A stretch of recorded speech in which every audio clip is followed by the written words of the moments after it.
252 million years ago, life on Earth came closer to ending completely than at any other point in the planet's 4 billion-year history. Not the asteroid that killed the dinosaurs. Not close. That event, as devastating as it was, wiped out about 76% of species on Earth.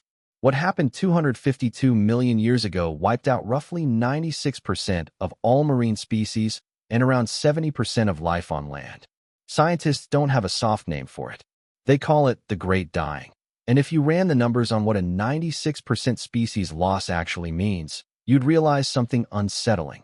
Earth wasn't just having a bad day. Earth was one push away from becoming a sterile rock with an atmosphere. So what actually happened?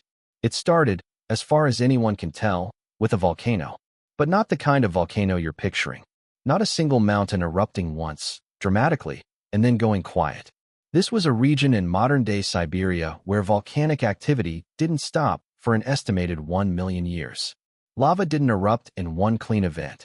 It poured out continuously, flood after flood, covering an area roughly the size of Western Europe in molten rock, some of it stacking up over 2 kilometers thick.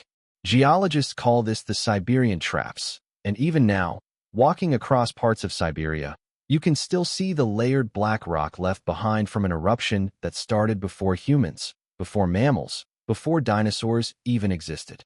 Here's the part that should terrify you more than the lava itself. The lava wasn't actually the main killer.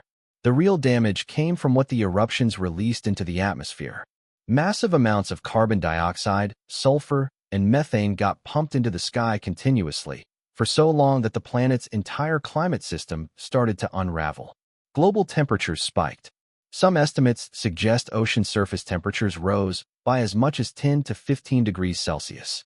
Try to picture that. Not a warm day, not a heat wave. An ocean that got roughly the temperature of a hot bath, everywhere, for an extended stretch of geological time.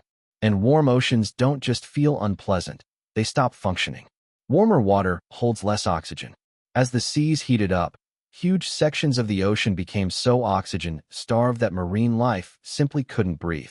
Scientists have a name for this too, anoxic events, meaning literally without oxygen. Vast stretches of ocean turned into biological dead zones, uninhabitable to almost everything that needed to breathe to survive. If you were a fish, a coral, or basically anything living in the water at that time, your entire world was quietly suffocating around you. And there was nowhere to swim to escape it, because it wasn't a local problem. It was global. On land, things weren't better, they were just dying in a different way. The same volcanic gases that cooked the oceans also triggered a version of acid rain far more intense than anything in recorded history. Combine that with skyrocketing temperatures and a collapsing food chain, and entire forest ecosystems that had existed for tens of millions of years simply stopped existing. Some researchers believe this period saw the near total collapse of forests worldwide, an event so severe it's sometimes called a coal gap, because for millions of years afterward, there weren't enough trees dying and compressing in the right conditions to form new coal deposits. Let that sink in. The extinction event was so complete it left a hole in the fossil record of an entire type of rock. Now here's where the story becomes genuinely unsettling, because none of this happened quickly in a way you'd notice if you were there. This wasn't an asteroid slamming into the planet in a single afternoon. This was slow. This was gradual. This took hundreds of thousands of years to fully unfold, meaning if you were a creature alive during this event, you wouldn't have experienced an apocalypse. You would have experienced things just slowly, quietly, getting worse. Summers a little hotter than your parents remembered. Storms a little stranger. Fish a little scarcer. Forests a little thinner. Generation after generation, the world would have felt like it was degrading just slightly, never dramatically enough to sound an alarm. Until one day, the degradation had compounded so much that entire ecosystems collapsed anyway.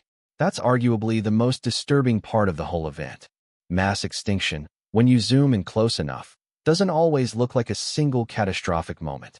Sometimes it looks like a slow, boring accumulation of small changes that nobody alive at the time would have recognized as history's worst disaster in progress. So how did anything survive at all?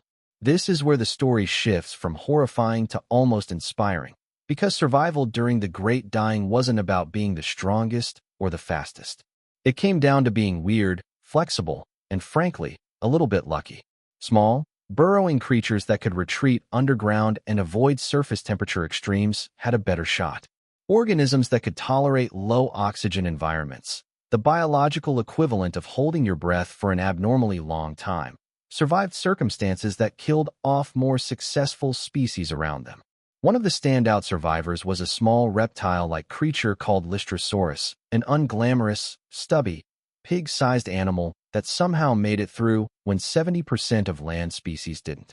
For a while afterward, in the fossil record, Lystrosaurus fossils show up almost everywhere, on every continent, because with so much competition wiped out, this modest survivor essentially inherited the planet by default. There's something worth sitting with in that. The animals best equipped to survive the worst extinction event in Earth's history weren't the impressive ones. They weren't the top predators or the biggest, most dominant species of their era.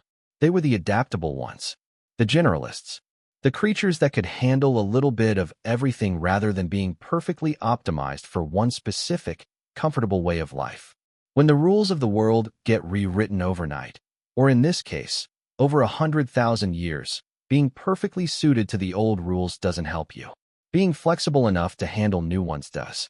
It took millions of years, not thousands, millions, for life on Earth to recover any real diversity after the Great Dying. Entire evolutionary paths were erased before they had a chance to develop further. And in a strange twist of biological history, some scientists argue that this near-total collapse of life is actually what cleared enough evolutionary space for entirely new groups of animals to eventually rise, including, much later down the line, the reptile groups that would evolve into dinosaurs, and much, much later, mammals, and eventually you. So somewhere in the ancestry of literally everything alive today, including you, there's a direct line back to a small number of stubborn, flexible organisms that happen to survive Earth's closest brush with total biological collapse. Every animal you've ever seen, every plant, every insect, every human being who has ever lived, exists because a handful of unremarkable creatures managed to hold on through roughly 1 million years of poisoned air, boiling oceans, and a planet actively trying to kill nearly everything on it. The Great Dying didn't just almost end life on Earth. In a strange, roundabout way, it built the version of Earth you're living on right now.